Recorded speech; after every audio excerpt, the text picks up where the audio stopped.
오늘 성경은 구약 성경 사무엘상 15장 17절 23절의 말씀을 하나님의 말씀으로 받들겠습니다. 구약 성경 사무엘상 15장 17절로 23절입니다.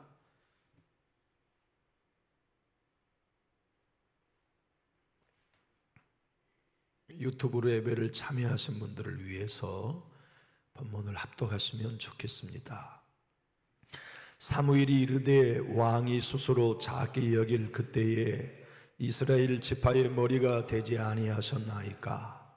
여호와께서 왕에게 기름을 부어 이스라엘 왕을 삼으시고 또 여호와께서 왕을 길로 보내시며 이르시기를 가서 주인 아말렉 사람을 진멸하되 다 없어지기까지 치라 하셨거늘 어쩌여 왕이 여호와의 목소리를 천종하지 아니하고 탈취하기에만 급하여 여호와께서 악에게 여기신 이를 행하였나이까. 사울이 사무엘이 이르되 나는 실로 여호와의 목소리를 청종하여 여호와께서 보내신 길로 가서 아말렉 왕 아각을 끌어왔고 아말렉 사람들을 진멸하였으나 다만 백성이 그 마땅히 멸할 것 중에서 가장 좋은 곳으로 길갈에서 당신의 하나님 여호와께 제사하려고 양과 소를 끌어왔나이다 하는지라. 사무엘이 이르되 여호와께서 번제와 다른 제사를 그의 목소리를 청종하는 것을 좋아하심 같이 좋아하시겠나이까. 순종이 제사보다 낫고 드는 것이 소양의 기름보다 나으니 이는 거역하는 것은 점치는 죄와 같고 완고한 것은 사신 우상에게 절하는 죄와 같음이라. 왕이 여호와의 말씀을 버렸으므로 여호와께서도 왕을 버려 왕이 되지 못하게 하셨나이다 하니. 아멘. 여러분 평생 예수님 믿으면서 어떤 성경 구절을 가장 많이 들으신 것 같아요? 제가 생각할 때는 오늘 본문이 아닌가 싶어요. 순종이 제사보다 낫다. 아마 크리스찬 중에는 어릴 때부터 인생을 마칠 때까지 언제나 어디서나 가장 많이 듣는 말씀이 아닐까 싶어요. 많이 듣는단 말은 모두가 중요하게 여긴다는 의미도 되겠고 또 우리가 반드시 성취해내야 할 신앙의 목표점이라는 의미도 되겠습니다. 또 그 얘기는 반대로 우리에게 삶의 순종은 그만큼 어렵다, 또 순종을 찾아보기 쉽지 않다, 그런 개념도 될 것입니다. 자연히 순종되어지는 것은 세상에 많아요. 군대 가보십시오. 순종 안 하는 병사는 없습니다. 공무원 봐보십시오. 정부의 받침과 조직의 명령에 순종하지 않는 공무원은 없습니다. 직장에 가보십시오. 사장의 명령에 불순종하는 직원은 없습니다. 나름대로 세상은 어디에나 권위가 있고 힘이 있는 곳에는 순종이 자연스럽게 되지만 세상에서 가장 순종이 필요한 곳이 두 곳이라면 그곳은 가정과 교회일 것입니다.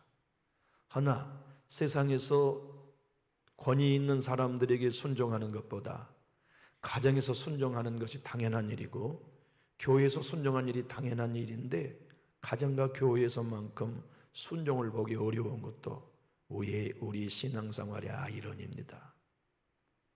어떻습니까? 여러분의 신앙생활은 순종이 체질화되셨습니까? 하나님의 말씀을 듣고 언제나 순종하는 것이 일상이십니까? 항상 어려운 일이거나 잘 안 되는 일이십니까? 예수님을 따르는 크리스찬들에게는 그분이 왕이시고 그분이 하나님이시라면 우리들에게 그분의 음성 앞에 순종하는 일은 너무나 당연한 일입니다. 오늘 본문을 통해서 하나님께서 사무엘과 사울의 대화 가운데 우리의 영적인 영원한 승리의 비결을 말씀하십니다. 그 비결이 무엇일까요? 우리 한번 따라해 볼까요? 겸손입니다. 세상 어디에도 겸손한 사람은 환영받습니다.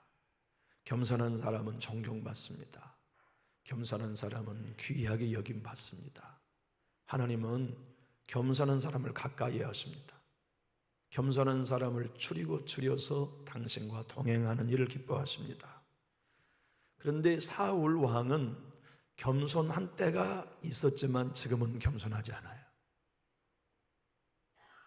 겸손이라고 하는 것을 오늘 사무엘 선지를 통하여서 사울에게와 우리에게 하나님이 들려주십니다. 그것이 무엇일까요? 나 자신을 스스로 작게 여기는 것입니다. 나 자신을 별 볼 일 없는 존재로 인식하는 것이죠. 주님이 나를 사용해 주지 않으시면 쓸모없는 폐품에 지나지 않는다는 것, 주님이 나를 뽑아서 세워주지 않으시면 스스로 설 수 없는 존재라는 것을 아는 것, 그것이 겸손이지 않습니까? 사무엘 선지자는 사울에게 오늘 쫓아와서 당신은 하나님이 버리셨습니다. 왜냐하면 교만을 일으켰기 때문입니다. 교만이 하나님의 음성을 듣지 못하게 합니다. 당신이 한때는 스스로를 작게 여길 때가 있었습니다. 그때는 겸손한 때였습니다. 스스로 자기를 작게 여기는 사람은 하나님을 크게 여깁니다. 스스로 자기를 작게 여기는 사람은 하나님의 말씀을 중하게 받아들입니다. 스스로 자기를, 자기 생각을, 자기 경험을 작게 여기는 사람은 성령의 감동에 삶에 올인하게 됩니다. 그러나 교만은 점점 내가 커지는 겁니다. 내가 커지면 하나님은 작아지십니다. 점점 스스로 내가 커지도록 생각하게 되면 하나님의 음성은 적게 들리기 시작합니다. 내가 스스로 점점 커지기 시작하면 성령의 감동은 소멸되기 시작합니다. 하나님은 우리 안에서 나도 커지고 하나님도 커지는 불상사를 만들지 않습니다. 한 집안의 주인은 하나인 걸 하나님은 아십니다. 우리 마음 보호자의 왕자의 왕은 한 분이어야 하는 걸 하나님이 너무나 잘 아십니다. 십자가는 언제나 하나님만이 왕의 자리에 앉게 하시는 하나님의 비법입니다. 자기 부인 스스로 자기를 작게 여기고 우리 하나님은 갈수록 커지시도록 고백하는 게 겸손입니다. 교만한 내가 점점 커지는 것입니다. 점점 내가 높아지는 것입니다. 점점 내가 대단하다고 느껴지는 것입니다. 그래서 킹 제임스 번역본은 스스로 작게 여길 때라는 말씀을 당신이 스스로 자기를 별 볼 일 없다고 여길 때라고 표현했습니다. 미국의 NIV 성경 번역본은 이렇게 번역해 놓았어요.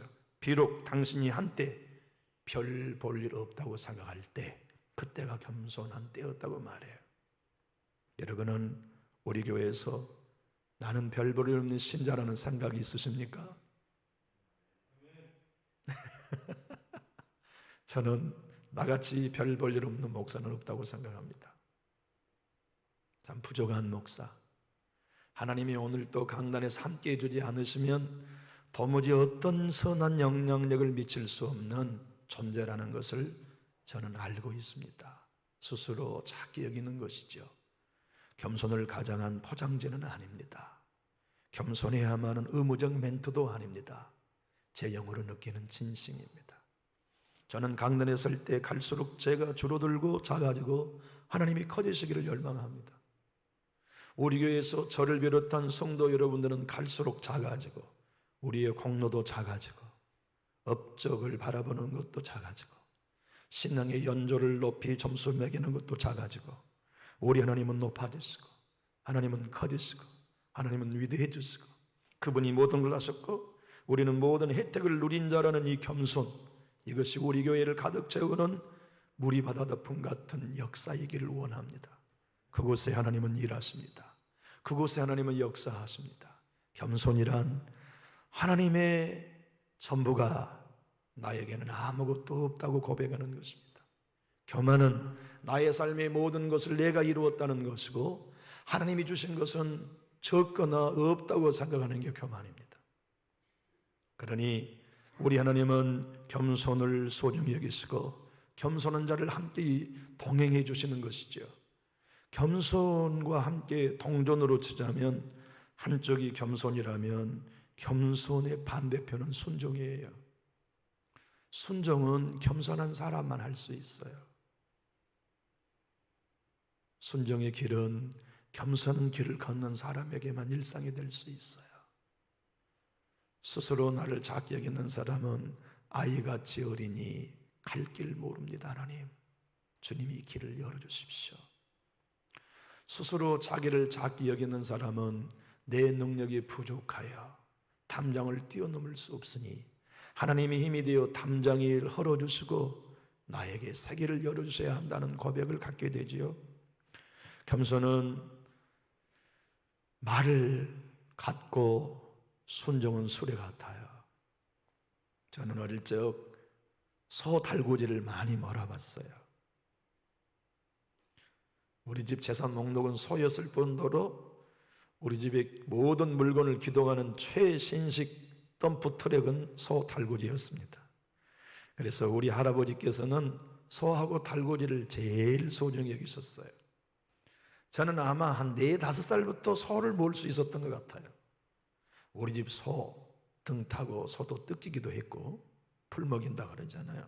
소도 뜯기기도 해봤고, 또 수레에다가 소를 이제 멍에를 메고 이제 고삐를 잡고 우리 할아버지께서 네가 멀어라 그러시면 할아버지 옆에 앉아가지고 이랴 자라자라자라자라자라 하면서 소 달구지를 몰아본 적도 있어요.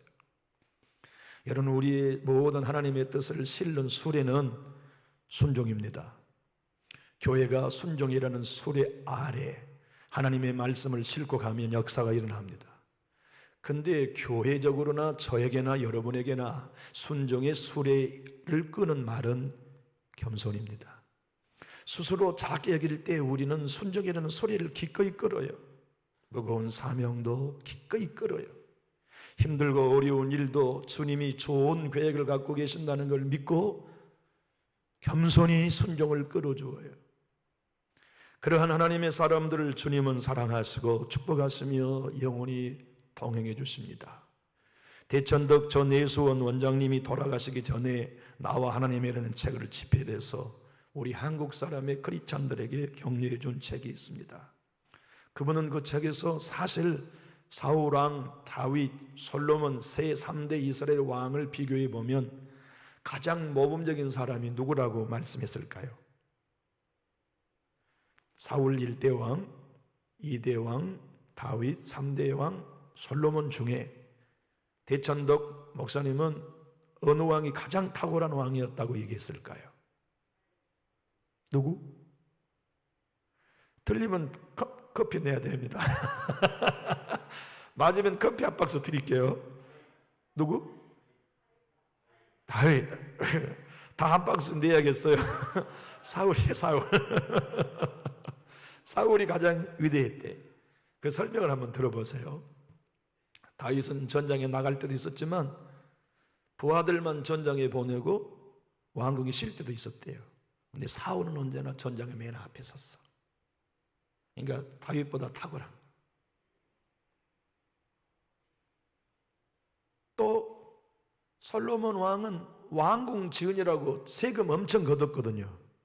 근데 사울 왕은 세금 한 푼도 안 걷었고 자기 왕궁을 건설하는데 세금을 투자하지도 않았대.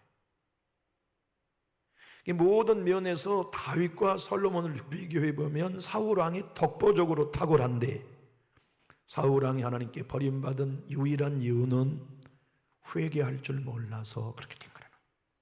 다윗은 나단 선지자가 지적하면 백성들이 다 보는 사이에 베옷을 입어요. 죄인입니다.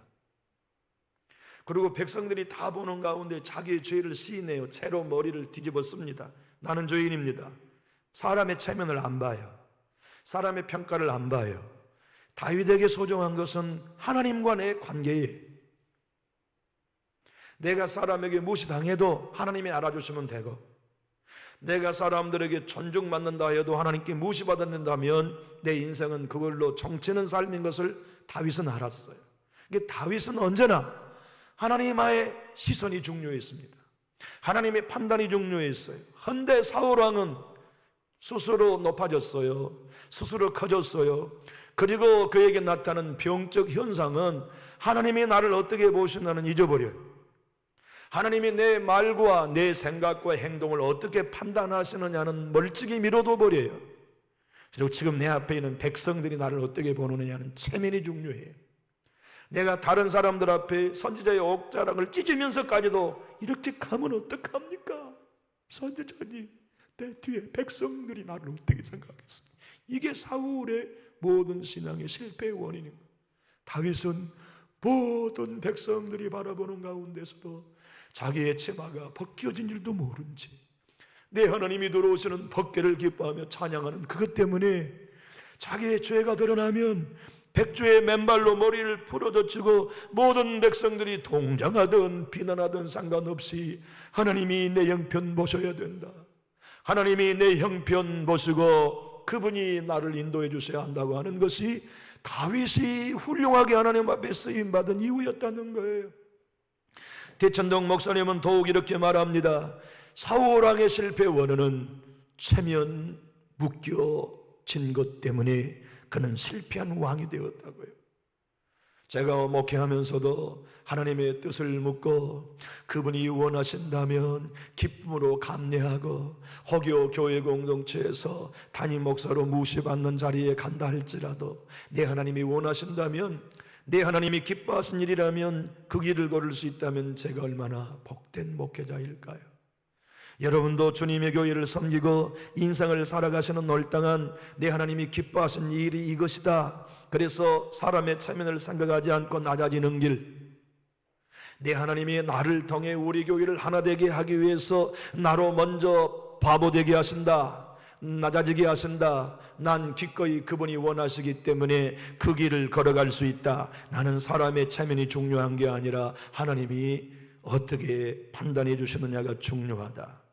그것을 사무엘서를 통하여 사울 왕과 다윗 왕의 두 신앙의 모델을 통해 오늘을 사는 우리들에게 보여주십니다. 그대의 신앙은 사울의 길을 걷는가 다윗의 길을 걷는가? 그대가 지금껏 걸어오는 신앙의 길은 사람 체면의 사울 왕의 신앙인가, 사람 체면이 아닌 하나님의 시선을 두려워하는 다윗 왕의 길인가를 점검해 보도록 요구하십니다. 헨리 블랙가비 목사님은 이렇게 말합니다. 하나님은 절대로 업신여김을 당하지 않으시고 절대적 존중과 사랑을 받기 원하시는데 그것은 절대적 순종이 있다고 말합니다. 우리 하나님은 부분적인 순종에 만족한 법이 없으십니다. 저와 여러분이 하나님 이 정도는 순종했으면 봐주셔도 되지 않나요? 우리 하나님은 사랑의 하나님이시지만 절대로 동의하지 않으십니다. 자비의 하나님이십니다. 우리의 육체의 연약함과 부족함을 잘 아십니다. 그러니 99개의 순종을 하고 하나쯤이면 하나님 못해도 되지요 라는 우리의 항변의 주님은 언제나 동의하지 않으십니다. 나는 100% 완전한 순종을 원한다. 내가 네 하나님이 되는 길은 네가 나에게 100%의 순종의 길을 걸을 때 가능하다. 그런데 여러분, 서두에 말씀드린 것처럼 순종에 관하여 가장 많이 듣는 교회 공동체 안에 공무원들이 하는 순종보다 적다는 게 우리의 고민 아닙니까?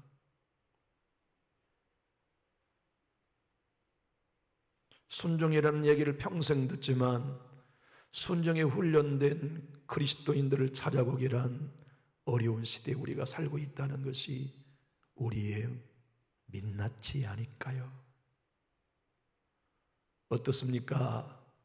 내가 기도하다가 주님이 내게 주시는 감동에 우리는 순종이 절로 되시나요? 어떻습니까? 교회 지도자의 당부 하나에 기꺼이 내 위치 신분을 내려놓고 네, 그렇게 하겠습니다 하는 순종이 우리에게 자연스러운가 묻고 싶습니다. 도조 목사님은 순종하는 그리스도인은 교회에서 매 순간 즐겁게 누리는 신앙을 삽니다. 그는 순종으로 유익을 얻는다는 걸 너무나 잘 압니다. 가르침을 받고 순종하는 그리스도인은 마치 진흙이 토기장에게 굴복하는 것처럼 하나님께 순종하는 유익을 압니다. 그리고 그 결과는 낭비가 아니라 영원한 영광이 나타날 것도 알고 있습니다. 저는 우리 하나님 앞에 저의 남은 여생을 100% 순종하기 원합니다. 굳이 도식으로 표현하지 않아도 다 알만한 거, 저는 저의 인생의 3분의 1을 이미 살아버렸습니다. 이제는 길을 쓰고 건강을 관리해도 지금껏 산 저의 나이의 3분의 1밖에는 남지 않았습니다. 그리고 저에게 허락된 평생의 삶의 3분의 1을 살아가면서 이미 터득했습니다. 순종만이 살 길인 것을. 이제 저의 남은 여생 가운데 순종을 안 해도 되느냐 하는 걸 시험할 만한 여유가 내게 없다는 걸 압니다. 저의 남은 3분의 1의 인생은 저는 100% 순종하고 싶습니다. 성령이 말씀하시면 언제나 순종, 하나님이 성령을 통해 감동 주시면 언제나 예. 제 남은 여생 더 이상 불순종의 자리에 서지 않고 싶어요. 거여가는 일에 쓰임받고 싶지 않아요. 완고한 일에 제 마음 단 한 켠도 양보하고 싶지 않아요. 오늘의 말씀처럼 하나님이 제게 허락하시고 명령하신 모든 일에 네, 순종하겠습니다. 네, 그렇게 따라가겠습니다. 네, 저를 스스로 자기 여기겠습니다 하는 마음으로 주님 따르고 싶어요. 존 칼빈 종교개혁자의 말 좀 한번 들어보겠습니까? 제사는 단지 첨가물에 지나지 않습니다. 제사와 예배의 가장 중요한 요소는 항상 순종입니다. 제사의 힘과 가치는 하나님의 교훈에 순종하는 것만큼이나 훌륭하지 않다는 말이 정확하게 부합됩니다. 예수께서 이에 관하여 하나님과 이웃을 제 몸과 같이 사랑하라 하는 것이 번제물과 제물을 드리는 것보다 낫다고 말씀하셨습니다. 우리 하나님은 제물을 미워하신 분이 아닙니다. 그러나 순종 없는 제물은 미워하십니다. 하나님은 우리의 예배를 기뻐 받으신 분이십니다. 그러나 순종이 있는 예배를 기뻐 받으십니다. 여러분의 자녀가 인상을 쓰면서 설 명절에 소고기 2근을 가지고 왔다면 여러분이 그 고기를 잡술 때 편안하시겠습니까? 돼지고기 뒷다리를 1근을 가지고 와도 내 자녀들 얼굴이 밝고 엄마 아버지에 대한 고마운 마음이 있고 더 좋은 걸 섬기지 못하는 미안한 마음으로 자녀가 가지고 왔다면 그것은 황소보다 귀한 것일 것입니다. 하나님은 영이시기 때문에 우리 영의 상태를 점검하십니다. 우리의 영이 어디입니까? 마음입니다. 영이신 하나님 앞에 우리가 나갈 때는 우리의 마음을 하나님은 달아보십니다. 그 마음이 스스로 자기를 작게 여기는지, 그 마음이 스스로 자기를 별볼을 입는 존재로 주님의 은혜가 나를 여기까지 세워주셨습니다. 주님의 은혜가 내 가정을 여기까지 일으켜주셨습니다. 주님의 은혜가 우리 교회를 여기까지, 제 사역을 여기까지 붙들어 오셨습니다. 그렇게 정말 고백하고 스스로 자기를 작게 여기는 겸손한 사람, 그 순종의 예배를 나는 원한다. 네가 살찌도록 남겨놓은 황소 내가 원치 않는다. 네가 살찌고 기름지다고 남겨놓은 양떼 나는 원하지 않는다. 지금 너는 네 경제적인 위익을 주는 소의 울음소리보다 나 여호와의 목소리를 청종하는 것이 우선이어야 되는데 지금 네 마음은 스스로 자기를 크게 여기다 보니 전쟁에 내가 이겼다는 것들을 도드러지도록 드러내고 싶은 네 마음 때문에 진멸하라는 내 목소리보다 살찐 소들의 소리에 더 네 마음을 뺏기고 있다는 사실을 하나님이 사무엘을 통하여 지적하고 계신 것입니다. 우리의 신앙생활은 이런 유혹에 너무 많이 빠져요. 오늘날 한국교회의 모든 교회가 저로 비롯해서 우리 한 사람 한 사람이 나를 스스로 작게 여긴다면 교회는 회복됩니다.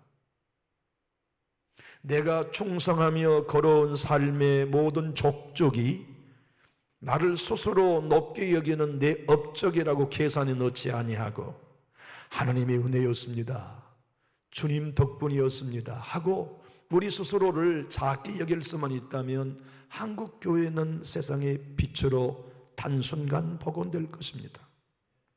사랑하는 교회 여러분, 다시 한번 저는 제 자신의 삶을 점검합니다. 저의 남은 여생, 제가 저를 사랑하기 때문에 제 인생의 3분의 1은 순종만 할 것입니다. 내 하나님이 가시밭길을 맨몸으로 던지라고 하면 던질 것이고, 내 주님이 저의 삶의 일부를 쪼개라 하신다면 쪼갤 것입니다. 더 이상 나의 남은 3분의 1의 인생은 순종이 아닌 삶으로 낭비하지 않을 수 있는 각오와 결단을 스스로 작게 여기며 간직하려고 합니다. 저는 제 인생의 앞에 겸손이라는 말을 세울 것입니다. 저는 강단에 설 때마다 저의 입술에 겸손이라는 말을 세워 먹이를 줄 것입니다. 제 인생의 말은 살찐 말이 되게 할 것입니다. 저의 사역을 끄는 겸손이라는 말은 어떠한 짐도 질 수 있는 건장한 말이 되도록 은혜를 먹이고 십자가를 먹여서 튼튼한 말이 되게 할 것입니다. 그리고 저의 사역과 삶의 수레인 저의 모든 사역에는 순종이라는 무거운 짐이라도 기꺼이 싣고 주님 가신 좁은 길을 따라가려 합니다.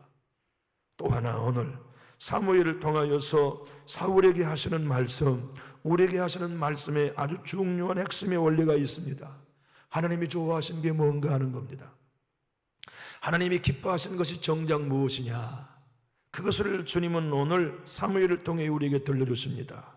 우리 한번 따라해 볼까요? 하나님이 가장 기뻐하시는 것은 순종입니다. 왜 하나님은 우리에게 순종을 요구하시냐면 그것이 하나님을 가장 기쁘시게 하기 때문에 그래요. 오늘의 본문 말씀은 우리들로 말미암아 마음의 퍽이나 압력으로 밀고 들어오는 말씀입니다. 22절과 23절 한번 읽어보실까요? 사무엘이 이르되 여호와께서 번제와 다른 제사를 그의 목소리를 청종하는 것을 좋아하심 같이 좋아하시겠나이까. 순종이 제사보다 낫고 듣는 것이 소양의 기름보다 나으니 이는 거여가는 것은 청치는 죄와 같고 완고한 것은 사신 우상에게 절하는 죄와 같음이라. 왕이 여호와의 말씀을 버렸으므로 여호와께서도 왕을 버려 왕이 되지 못하게 하셨나이다 하네. 사울 왕은 쉽게 자기의 승리에 도취했어요. 자기의 승리에 도취하다 보니 양의 울음소리만큼 자기를 키웠습니다. 소들의 울음소리만큼 자기의 업적을 드러내고 싶어 했습니다. 그러는 동안 그는 하나님의 목소리 듣는 걸 싫어하기 시작했습니다. 하나님의 목소리는 무엇입니까? 진멸하라. 자기 안에 자기를 드러내는 소리는 무엇입니까? 나를 높이자 하는 생각이었죠. 오늘 본문의 순종에는 히브리어 원어는 듣다 하는 뜻입니다. 주의를 기울여 듣다. 내가 존중하는 사람의 말씀은 우리는 귀 기울여 듣습니다. 나의 인생의 삶에 영향을 미치는 사람이라면 그분의 말씀을 귀 기울여 듣습니다. 하물며 나의 모든 것을 결정하시고 통고하라 하시는 하나님의 말씀에 순종하여 귀 기울이는 일은 아무리 강조해도 지나치지 않는 말씀입니다. 자다가도 들어야 할 말씀은 하나님의 음성입니다. 길을 가다가도 돌아서라 한다면 기꺼이 돌아서야 할 음성이 하나님의 음성입니다. 내가 수고하고 물질을 투자하고 그 일을 마지막 한 발자국만 걸어가면 성취할 수 있는 일도 하나님이 멈춰라 하시면 듣고 순종하여 멈춰야 합니다. 그것이 하나님을 하나님으로 예배하는 증거입니다. 우리가 내 열심으로 주님의 교회를 섬긴다고 가정합시다. 우리가 내 열심으로 내 즐거움으로 내가 하고 싶은 봉사일을 한다고 합시다. 그러는 동안 하나님이 나에게 멈춰라 하신다면 멈출 수 있는 순종이 우리에게 없다면 그 순종과 헌신은 하나님과 상관없는 것입니다. 우리가 하나님께 순종하고 그분의 음성을 들으며 그분의 말씀에 귀 기울여 무게 있게 반응하는 일은 언제나 주님의 말씀 앞에 사무엘처럼 다윗처럼 그렇게 하겠습니다가 순종입니다. 그렇게 귀를 기울인 것이지요. 하나님의 음성 앞에 그렇게 귀를 기울인 것이지요. 순종하기 위하여 성령의 감동 앞에 그렇게 길을 기울이는 것이죠. 내 주님이 걸어가라 하시는 좁은 길에 걷는 방향을 맞춰서. 여러분 어떻습니까? 저나 여러분의 생각 속에 나도 모르는 사이에 나 없인 우리 집 안 돼 하는 생각이 들었다면 우리 놀라야 합니다. 교회를 섬기는 저와 여러분의 마음속에 우리 교회는 나 없으면 안 돼 하는 생각이 있다면 깜짝 놀라야 합니다. 겸손은 나 없어도 우리 교회는 된다는 믿음입니다. 겸손은 나 없어도 우리의 가정은 하나님이 책임지신다는 믿음입니다. 나 아니면 누가 이 일을 하겠어가 아닙니다. 나 아니면 더 헌신적인 사람을 하나님이 세워주십니다. 나 아니면 더 충성스러운 하나님의 사람들을 세워주십니다. 그것이 사울왕이 실패한 원인이었고 그가 그 생각에 취해 있으므로 하나님의 목소리를 듣지 않고 교만하고 불순종하여 하나님의 말씀을 거역하고 주님의 말씀에 대하여 완고하게 반응하는 숨은 원인이 되었습니다. 헨리 블랙가비 목사님은 사울의 이런 영적인 실패의 원인을 이렇게 진단해 줍니다. 사울은 자신이 없어서는 안 될 사람이 아니라는 사실을 알았어야만 했습니다. 그걸 알았더라면 하나님께 버림받지 않았을 것인데 이제 그에게는 기회가 없습니다. 하나님은 사울왕을 버렸기 때문에 성령을 거두셨고 그의 마음에 합한 사울을 대체할 사람 다윗에게 성령을 옮겨주셨습니다.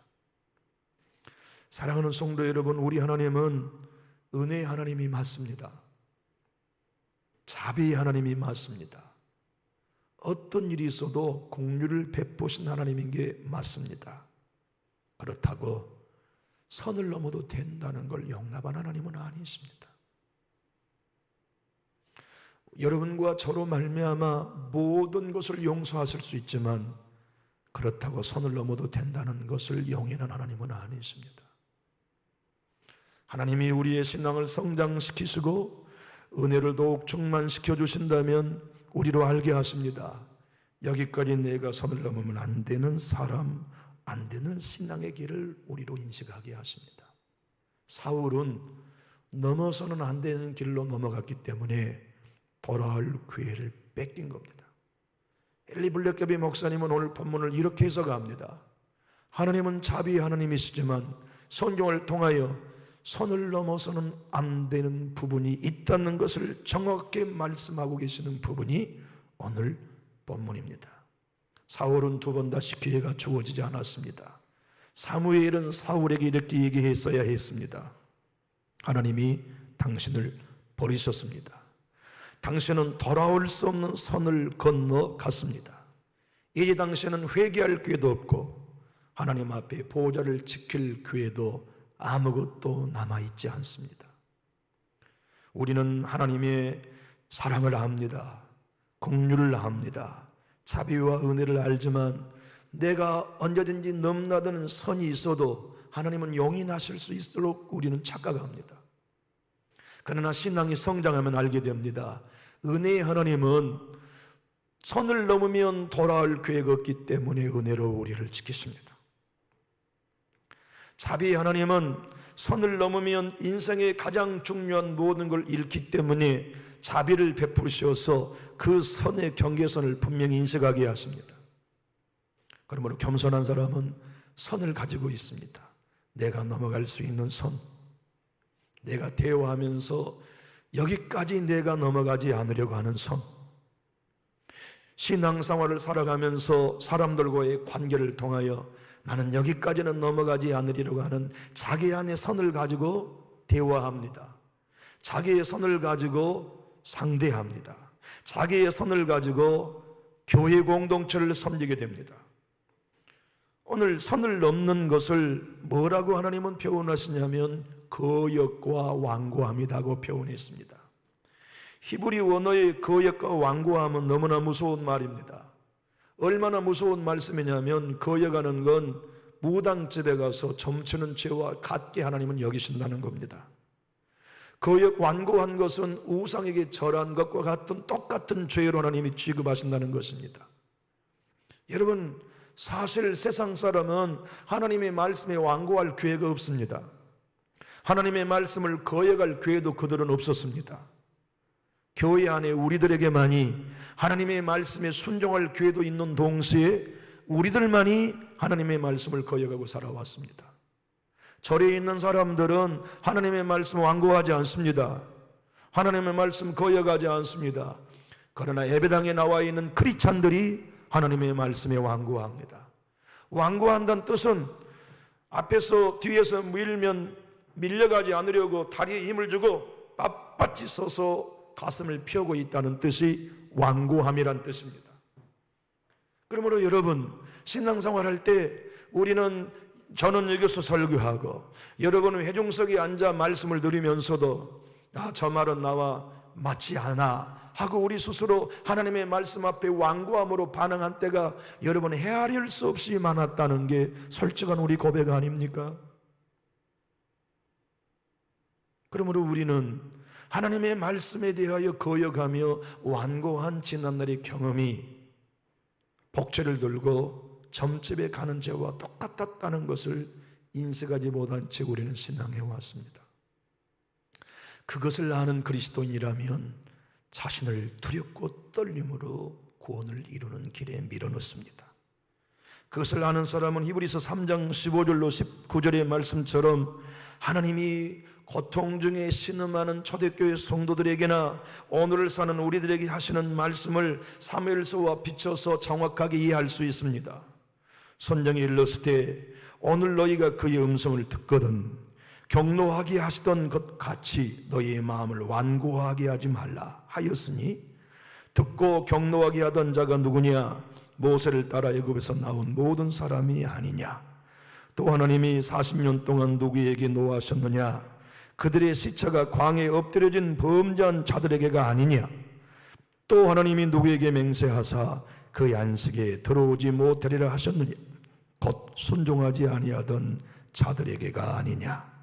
이르보건대 그들이 믿지 아니하므로 능히 들어가지 못한 것이라. 교우 여러분, 우리의 삶 속에 내 하나님이 왕으로 오신다면 어떤 말씀도 우리는 부드러운 마음으로 아멘하게 됩니다. 순종하게 됩니다. 주님, 이 말씀은 내 생각과 틀린데요 하고 거역하지 않아요. 주님, 이 당부는 내 생리 내 철학과는 안 맞습니다 하고 어깨를 펴고 밀고 계시는 주님의 감동의 두 다리를 버티고 서서 완고하지 않습니다. 내 자존심이 무너나는 것 같은데 주님이 가, 그거 네가 나 따르는 길이다. 예, 그렇게 할게요. 하나님 무슨 말씀이세요? 내가 그렇게까지 비교를 줘야 됩니까?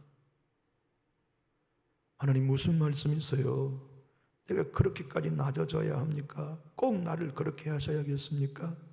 만약 우리가 이런 태도를 갖는다면 그것이 완고함이요, 그 마음, 그 태도를 우리는 너무나 간단하게 생각하고 쉽게 우리에게 있을 수 있는 일이라고 여기지만 하나님은 그와 같은 사울의 죄를 무당에게 가서 점치는 죄와 같게 여기시고 복제를 주며 불상 앞에 절하는 죄와 똑같이 여기신다는 걸 우리는 우리 자신에게 적용하지 않아요. 우리는 그렇게 우리 자신에게 그러한 삶을 적용하면서 그런 내 자신을 보고 놀라지 않아요. 회개하지 못해요. 주님, 나 좀 보세요. 내가 이렇게 완고한 사람입니다. 내가 이렇게 하나님을 거역한 사람입니다 하는 이 사실을 우리 자신에게 적용하는 일은 못 해보고 평생을 산다면 얼마나 두려운 신앙입니까? 1884년, 1885년에 언더우드와 아펜젤러 감리교 장로교 선교사님이 우리나라에 오셔서 선교를 펼치시다가 서로 교단이 다른 찬송가를 갖게 됐어요. 그래서 한국 기독교의 모든 크리스찬들이 교단을 뛰어넘어 하나의 찬송가 갖도록 하고자 해서 통합 찬송가를 만든 분이 놀랍게도 미국 선교사님 민노아 선교사님이었어요. 우리나라 사람이 만든 게 아니고 선교사님이 만들었어요. 그때가 1908년, 찬송가의 이름은 찬송가라고 해가지고 1908년에 합동 찬송가를 만들으셨어요. 그 찬송가를 속에 민노아 목사님이, 선교사님이 우리 조선 사람보다 조선을 사랑하셨어요. 한국의 기독교의 장래를 생각하면서 일제의 생리 속에 고통당하는 우리 조선 사람들을 생각하면서 그분이 우리의 찬송가 204장을 작시하고 작곡가에게 부탁하여 우리 찬송가에 실었습니다. 204장 펴보실래요? 찬송가 204장.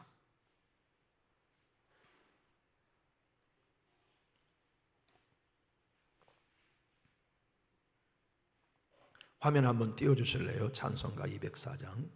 우리 한번 읽어보실까요? 1절부터.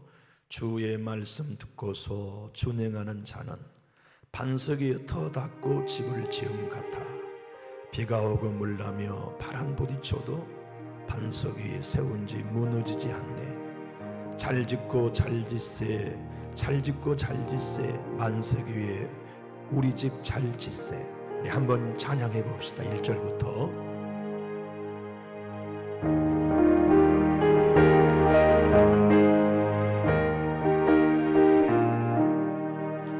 주의 말씀 듣고서 준행하는 자는 반석 위에 터 닦고 집을 지음 같아.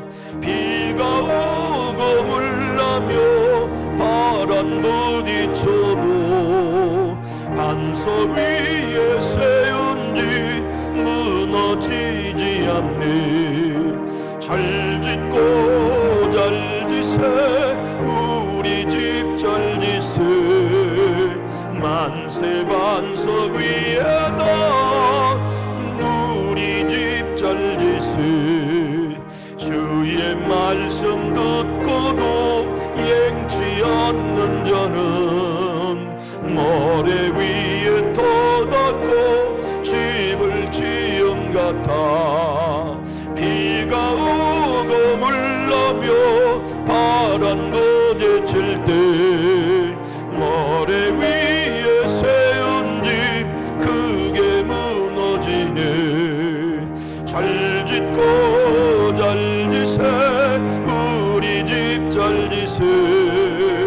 만세 반석 위에다 우리 집 잘 짓세. 세상 모든 사람들 집을 짓는 자니 반석 위가 아니면 모래 위에 짓네. 우리 구주 오셔서 지은 상을 줄 때 세운 공로 따라서 영영 상을 주리. 잘 짓고 잘 짓세, 우리 집 잘 짓세. 만세 반석 위에다 우리 집 잘 짓세. 여러분 어떠십니까? 저는 제 마음에 말 한마디 키울 겁니다. 겸손이라는 말, 제 영혼 안에 있는 그 말에 먹이를 늘 줄 것입니다. 커져라, 튼튼해져라. 그래서 내 삶의 수레에 순종을 실을 터이니 끌어라. 내가 죽어 예수가 사는 복음으로 나를 스스로 작게 여기리라. 그분이 나에게 무엇을 말씀하시든지 내 경험, 내 생각으로 완고하거나 거역하지 않으리. 난 순종하리. 99%가 아닌 100%. 그래서 하나님이 원하시는 가장 작은 사람, 저는 그렇게 저의 남은 3분의 1의 인생을 살고 싶어요. 여러분은 어떠십니까? 기도하겠습니다. 좋으신 하나님, 예수님을 믿고 따르는 우리가 교회에 모였습니다. 주님이 사무엘서를 통하여 들려주시는 하나님의 음성을 우리가 듣습니다. 스스로 우리를 작게 여기는 그 자리로 내려갑니다. 주님이 무엇을 말씀하시든지 완고하거나 거역하지 않겠습니다. 그래서 순종이 우리의 전부가 되고 덕목이 되고 우리의 삶을 끌어가는 겸손의 말을 세워서 십자가 짊어지고 가신 주님 따라가겠습니다. 내 감정, 내 격정, 내 시험, 내 상처로 나를 끌어가도록 결코 양보하지 않겠습니다. 오직 겸손만이, 겸손을 통하여 우리 안에 오신 예수님의 은혜만이 우리를 끌어가도록 내어드리겠사오니 교회와 우리 한 분 한 분의 신앙과 이 종을 이끌어 주시옵소서. 예수님 이름으로 축복하고 기도합니다. 아멘.